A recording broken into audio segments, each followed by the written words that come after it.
Let's explore how loneliness is related to meditation. This evening's lesson is drawn from a good-hearted question found on Reddit about the very topic of loneliness, and the individual writes, how do you deal with loneliness? I've experienced, so let's start right there. Loneliness is an important point. Well, we'll get to that. Let's get an overview first. How do you deal with loneliness? I've experienced betrayal, prejudice, and cold indifference from others, even some I know well and trusted. I've been told I lack trust in others, which I convey through a stoic exterior. These days, my main practice is service to others. I try to do many good deeds each day. It is easier for me to serve people I barely know than it is to have a close bond with someone. As I'm naturally someone who values close friendship, this becomes difficult. Any advice? So let us begin with some broad brushstrokes. Let's begin first with Buddha's advice. So I'm going to click button 14, and hopefully that'll work well.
Imagine, if you will, a meme of Buzz Lightyear and Woody.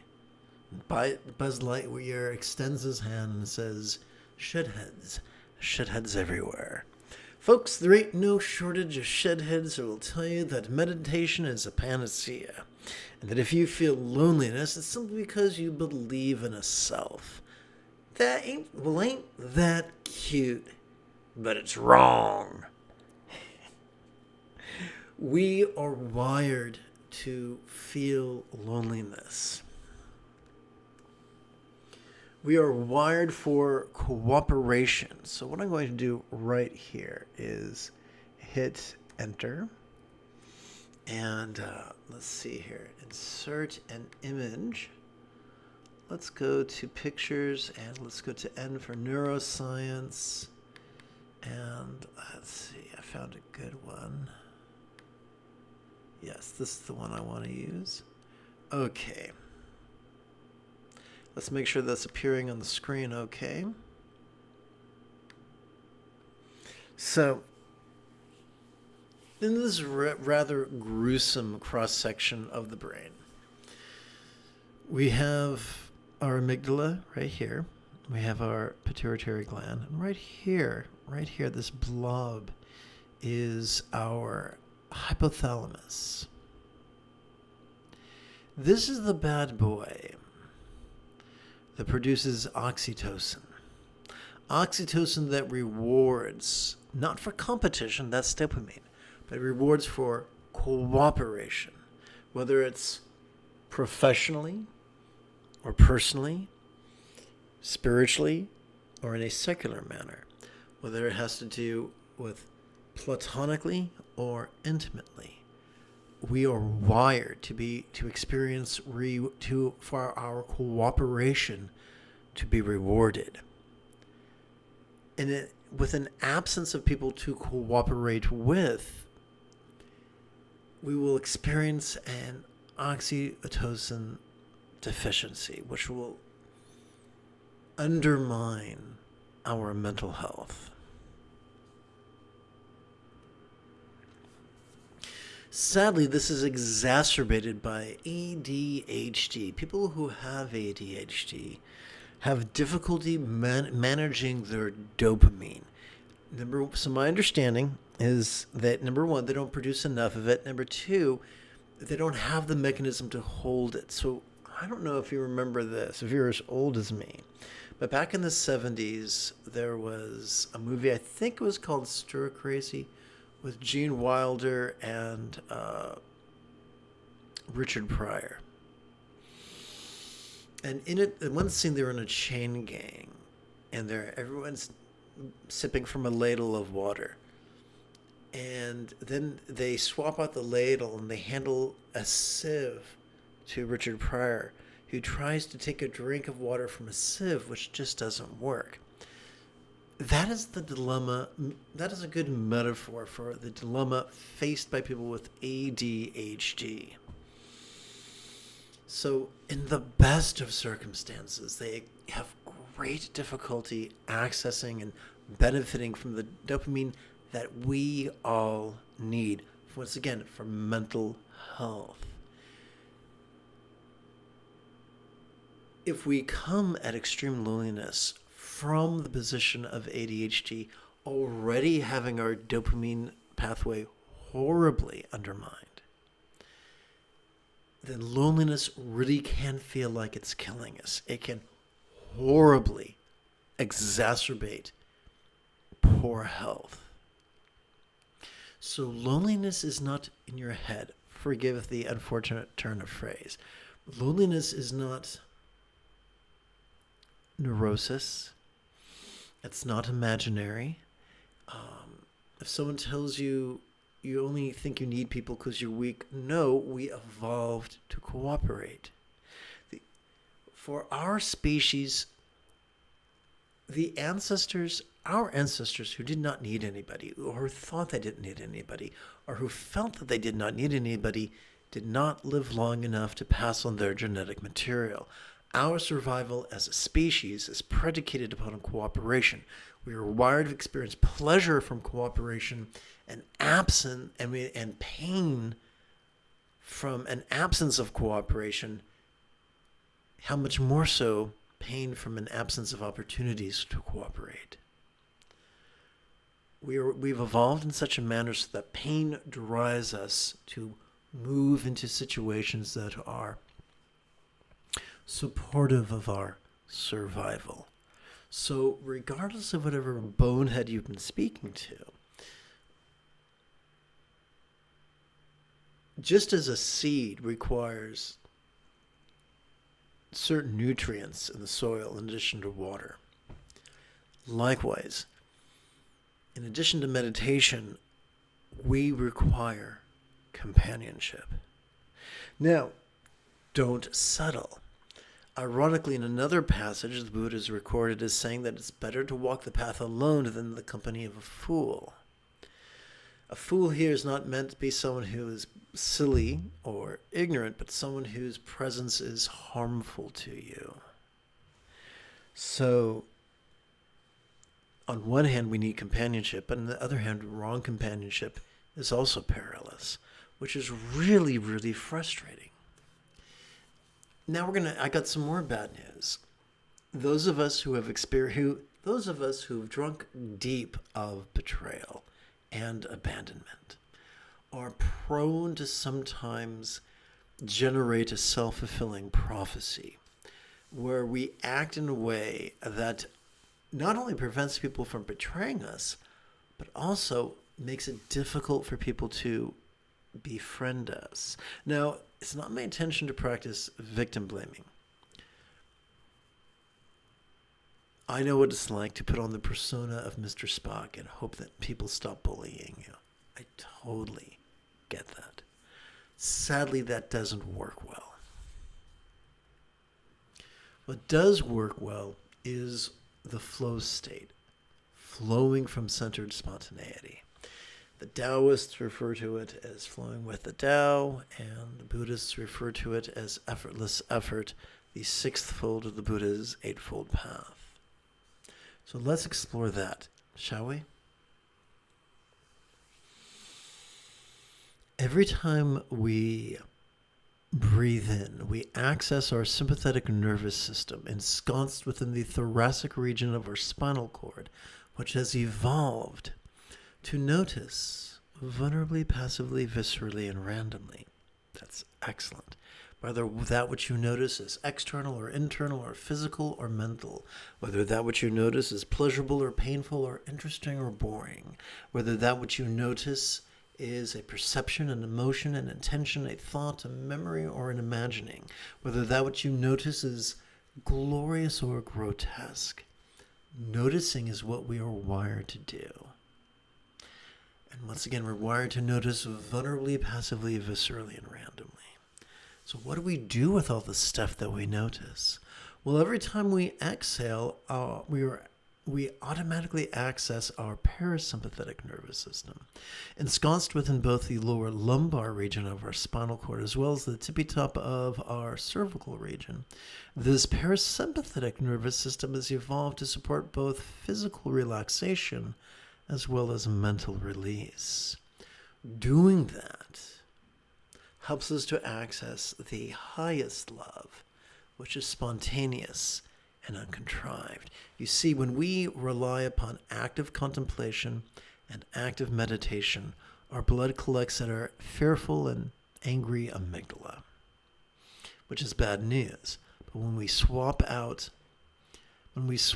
active concentration for passive mindfulness, and when we swap out active contemplation for passive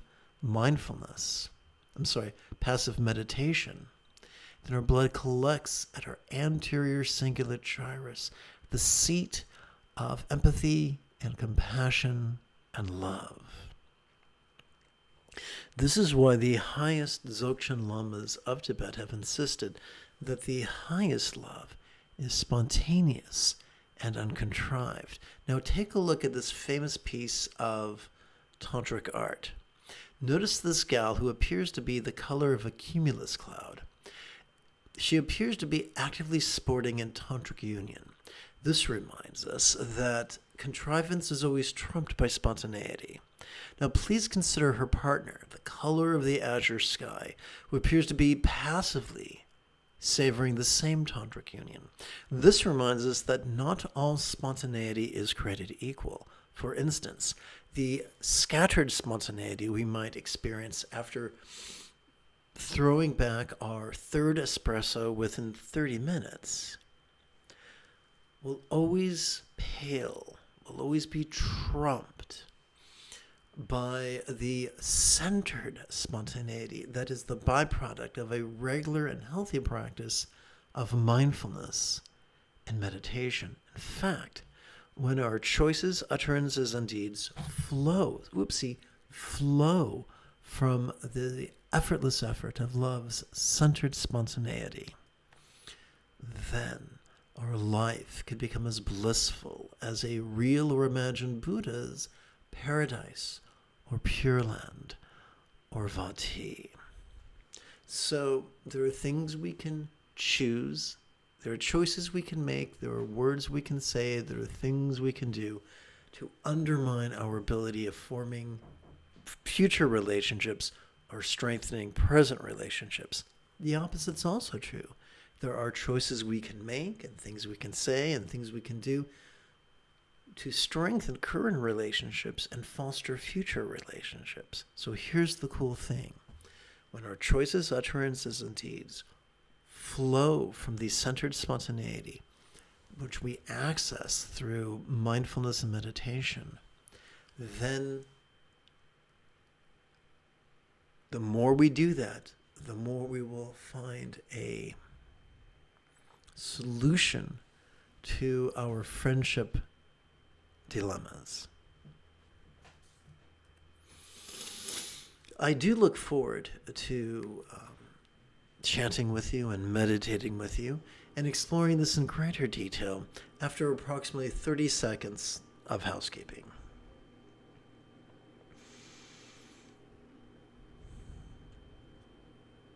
This is Lama Jigme Gyatso of the Buddha Joy Meditation School. For more than 30 years, I've spent about 8 hours a day, almost every day, studying, practicing, mastering, and reverse engineering the teachings and techniques of each sect of Buddhism so that you, but not have to. Welcome, my friends, to Meditate Like a Jedi, which is made possible due to the generosity of viewers just like you. So, let's bring our experience of our body's 5 regions into the path of bliss and letting go.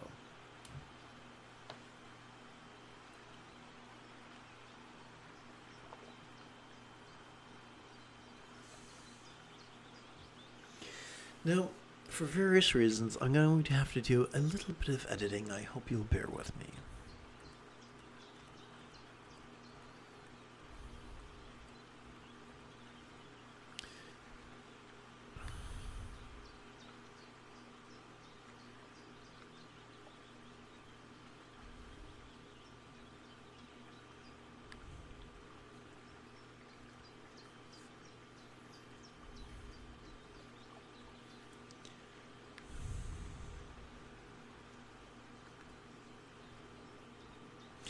All right, well, that was very exciting, wasn't it?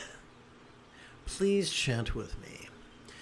As we relax into our exhalation, whatever lower abdomen we might have noticed during our previous inhalation could begin to feel as non-graspable as real or imaginable cities, mustard seed size syllable of green light.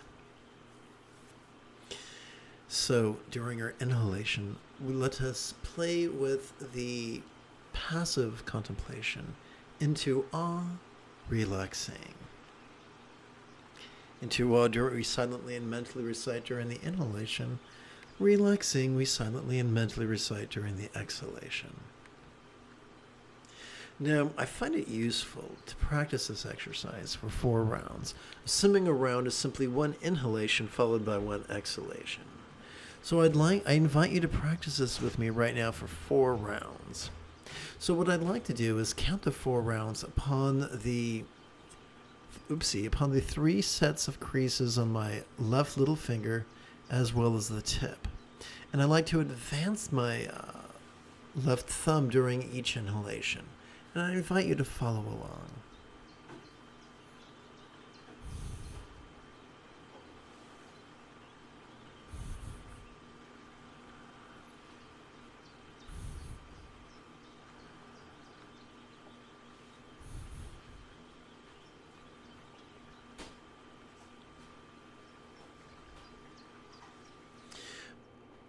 Having played with that passive contemplation, let us now rest in spontaneous awareness and letting go.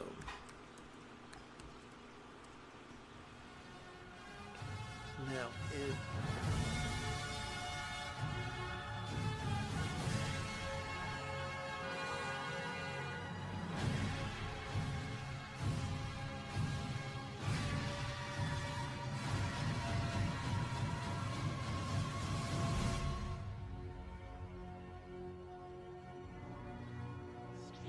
that should fix everything. During our inhalation, let us silently and mentally recite this, or let's try it a different way. During our exhalation, let us kick back and watch the antics of mind as it perceives, emotes, intends, reasons, recalls, and imagines. We can perceive these antics as silently and mentally we recite the demonstrative pronoun this during our inhalation. During our exhalation, let us relax into mind's non-graspable nature as silently and mentally we recite the 1-syllable verb ease.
Let's return to bliss and letting go.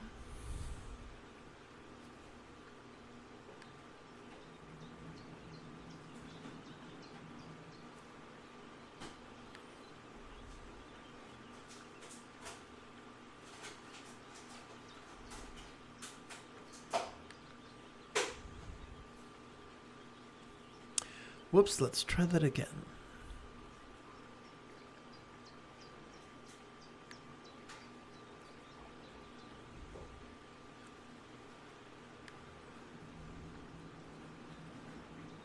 Please chant with me. As we relax into our exhalation, the area behind the navel that we might have noticed during our previous inhalation could begin to feel as non-graspable as real or imagined Ranasambhavas, mustard seed-sized syllable drum of gold light into drum, relaxing.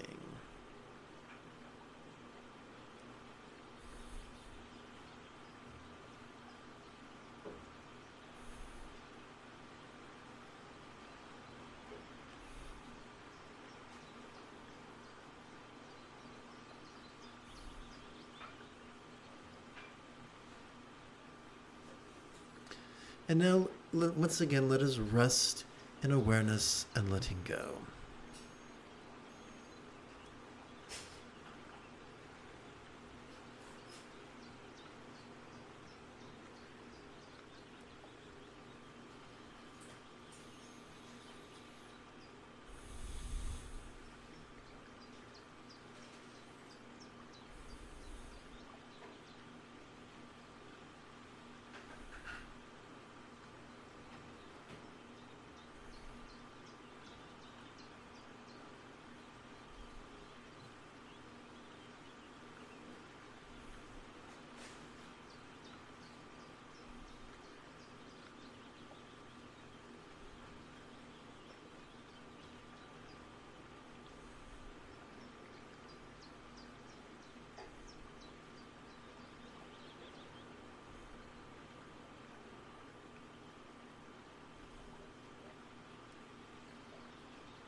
Please chant with me.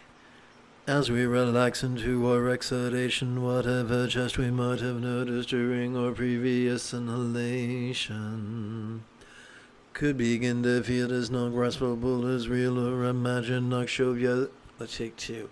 Could begin to feel as non-graspable as real or imagined Nakshovya's mustard seed-sized syllable hunga blue light. During our in-breath, please silently and mentally recite into whom. During our exhalation, please silently and mentally recite relaxing. So good news. This is the lazy bastard path of enlightenment. We don't waste our time or energy actively concentrating or actively imagining or actively visualizing or actively believing. All we're going to do is silently and mentally play with these words in harmony with our breathing. Easy peasy lemon squeezy.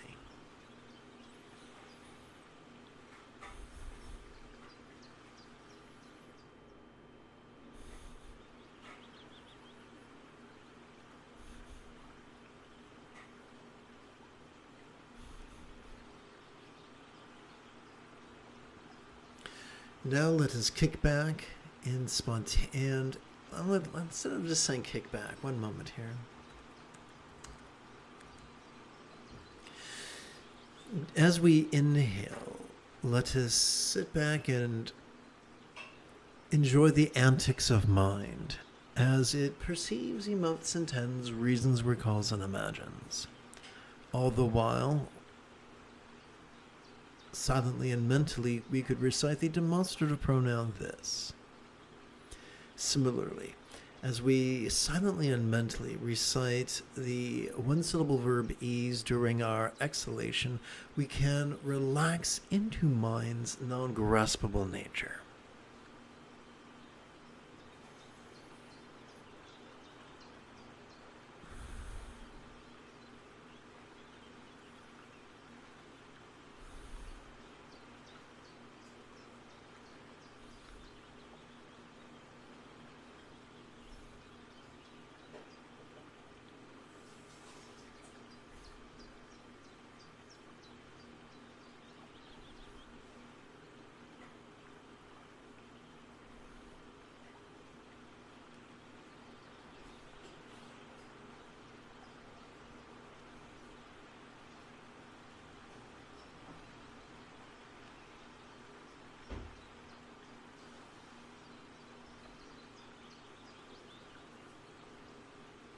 Please chant with me. As we relax into our exhalation, whatever threat we might have noticed during our previous inhalation could begin to feel as non-graspable as real or imagined amitabhas. Mustard seed size syllable free of red light.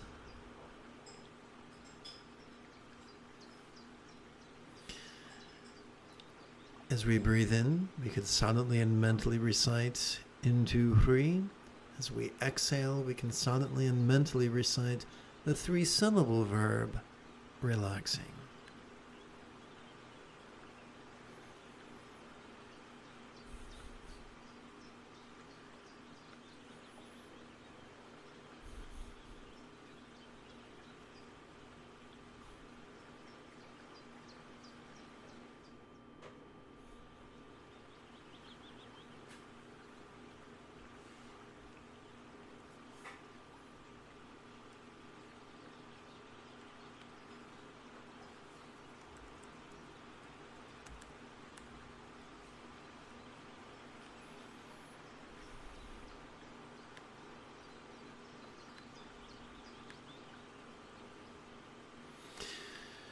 During our inhalation, let us silently and mentally recite the demonstrative pronoun this, and during our exhalation, let us silently and mentally recite the 1-syllable verb ease.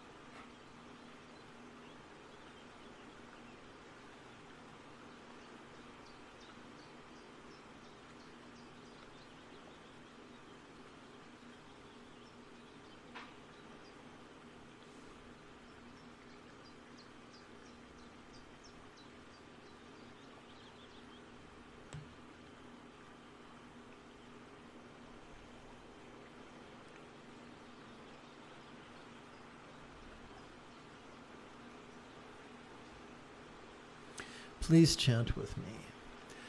As we relax into our exhalation, whatever frown or scalp we might have noticed during our previous inhalation could begin to feel as non-graspable as real or imagined varochanas. Mustard seeds I set a bloom of white light.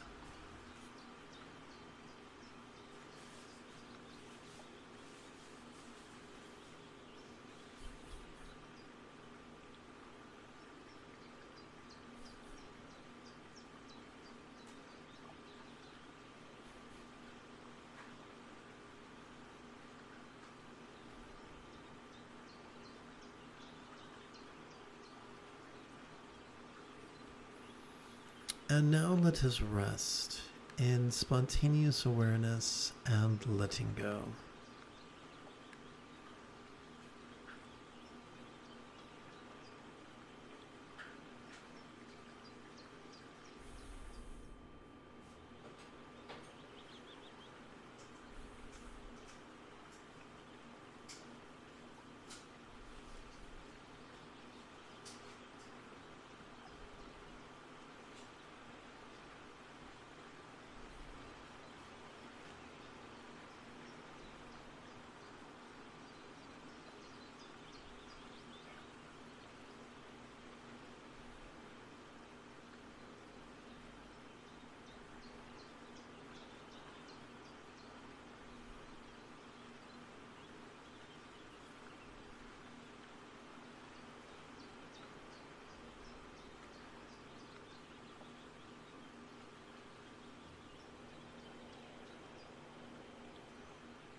Let us bring the dualistic five perceptions into the path of non-duality's awareness and letting go.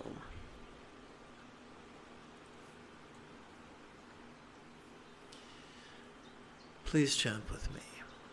As we relax into our exhalation, whatever dualistic experience of beauty or ugliness we might have noticed during our previous inhalation could begin to melt into the non-duality of simply seeing.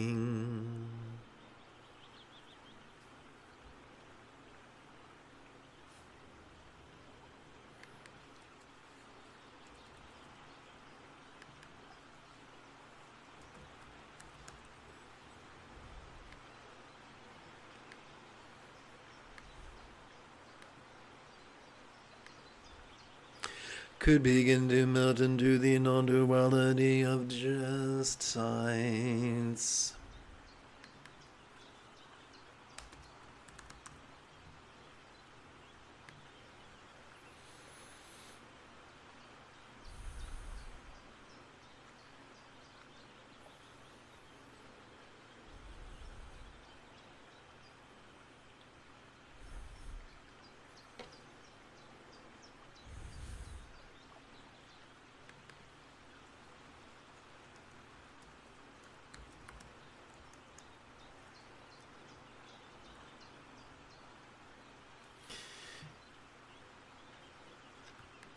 And now let us rest in spontaneous awareness and letting go. The easiest way to facilitate mindfulness is to silently and mentally recite the demonstrative pronoun this during each inhalation. The easiest way to facilitate meditation is to silently and mentally recite the one-syllable verb ease during each exhalation.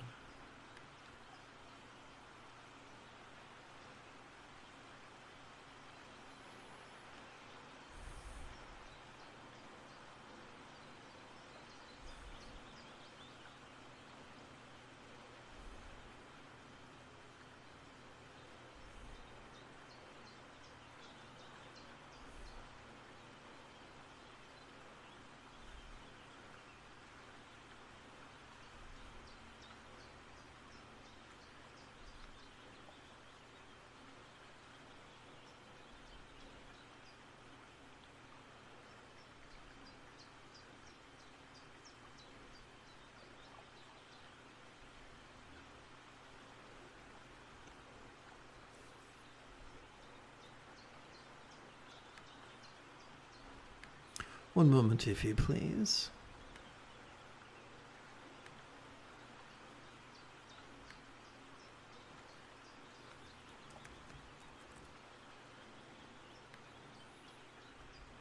Please chant with me. As we relax into our exhalation, whatever dualistic experience of discord or harmony we might have noticed during our previous inhalation could begin to melt into the non-duality of simply sounds.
Please chant with me.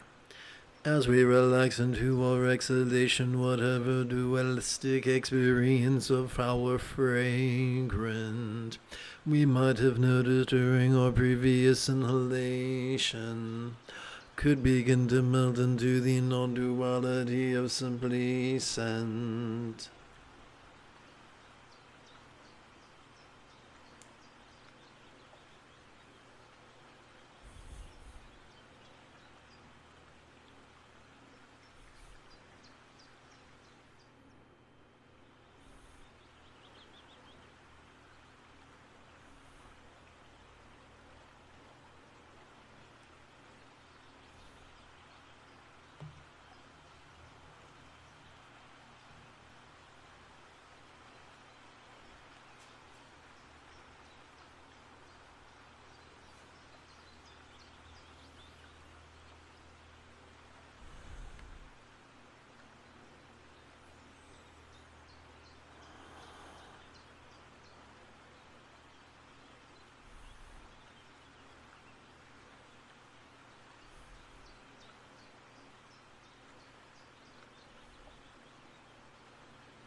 Please chant with me.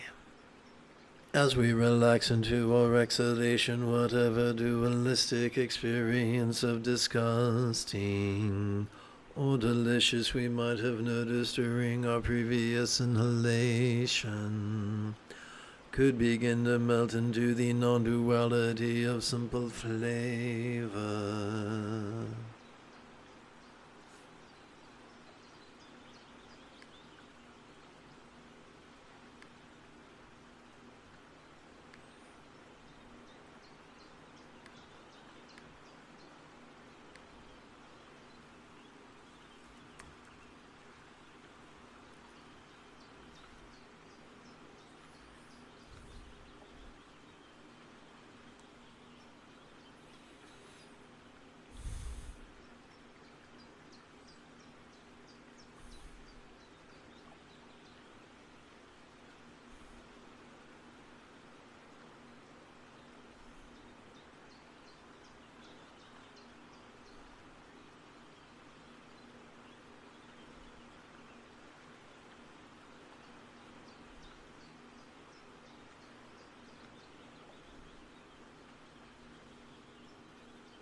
Please chant with me. As we... Oops, one moment.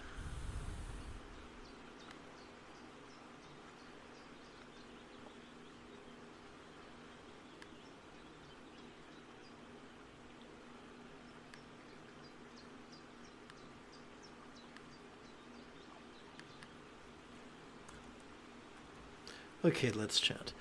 As we relax into our exhalation, whatever dualistic experience of pain or pleasure we might have noticed during our previous inhalation could begin to melt into the non-duality of simply feels.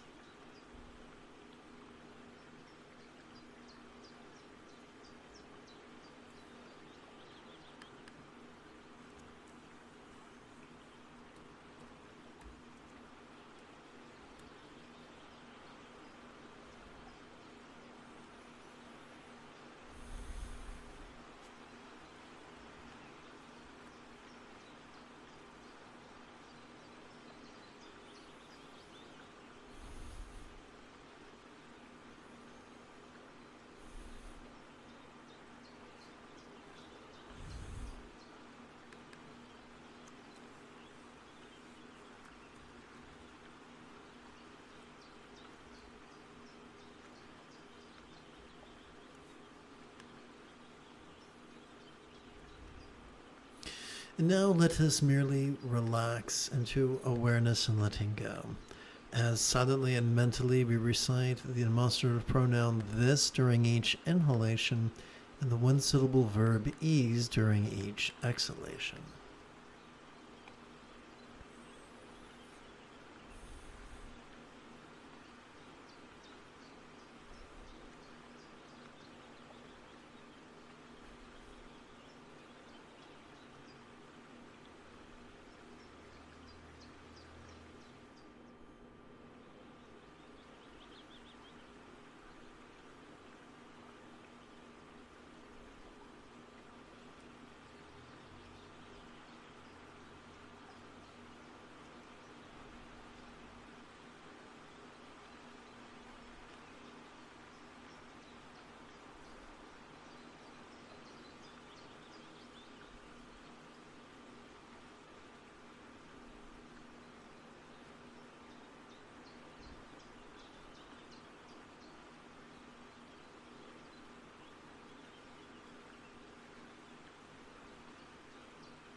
Let us bring the 5 mental poisons into the path of awareness and letting go. Please chant with me. As we relax into our exhalation, whatever hate we might have noticed during our previous inhalation could begin to feel as non-graspable as mirror like wisdom's clairvoyant.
As we relax into our exhalation, whatever pride we might have noticed during our previous inhalation could begin to feel as not graspable as the equalizing wisdom of primordial voidness.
Let's see here, let's get this all squared away.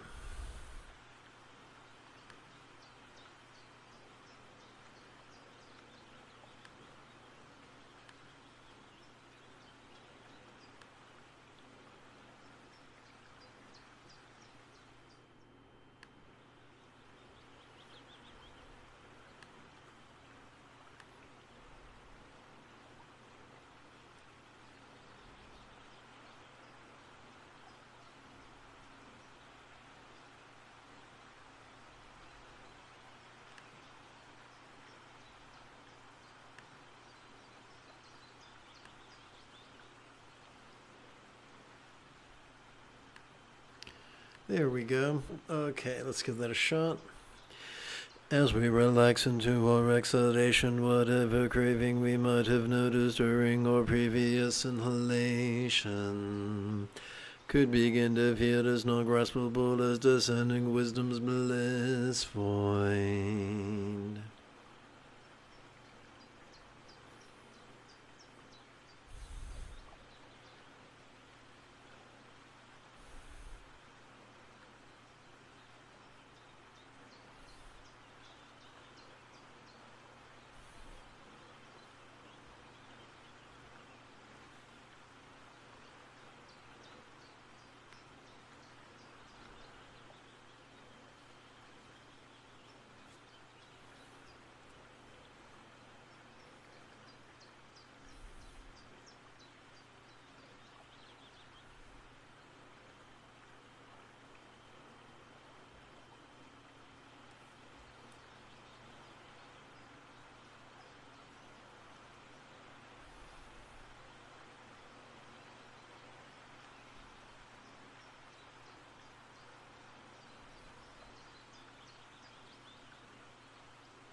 That'll work.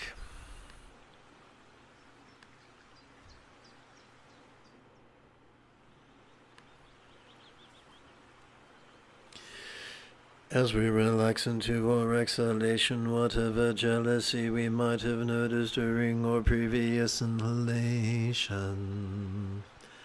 could begin to feel as non-graspable as all accomplishing wisdom's void intellect.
As we relax into our exhalation, whatever confusion we might have noticed during our previous inhalation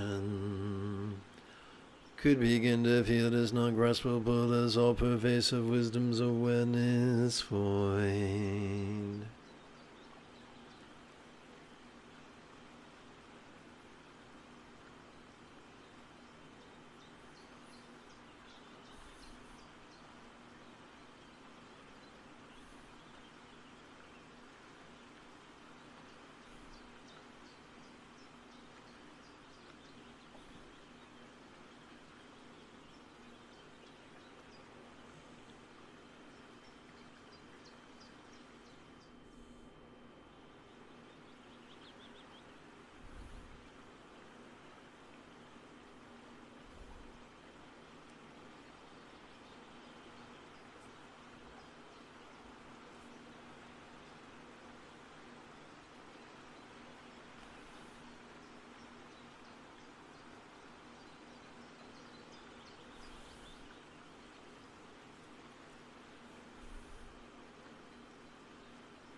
I'll be right back.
Please chant with me.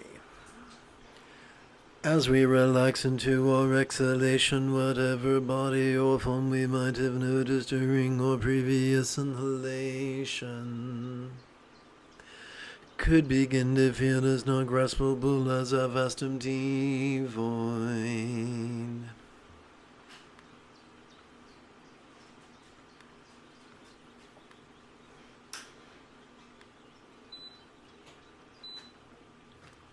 Thank you.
As we relax into our exhalation, whatever sensation such as pleasure, pain or neither we might have noticed during our previous inhalation could begin to feel as not graspable as a vast empty void.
As we relax into our exhalation, whatever appraisal of pleasure or pain's intensity or volume we might have noticed during our previous inhalation could begin to feel as non-graspable as a vast empty void.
As we relax into our exhalation, whatever impulse such as fucking, feeding, fighting, fleeing, fainting, or fawning we might have noticed during our previous inhalation could begin to feel as non-graspable as a vast empty void.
As we relax into our exhalation, whatever awareness of perception, emotion, intention, cognition, recollection, and or imagination we might have noticed during our previous inhalation could begin to feel as non-graspable as a vast empty void.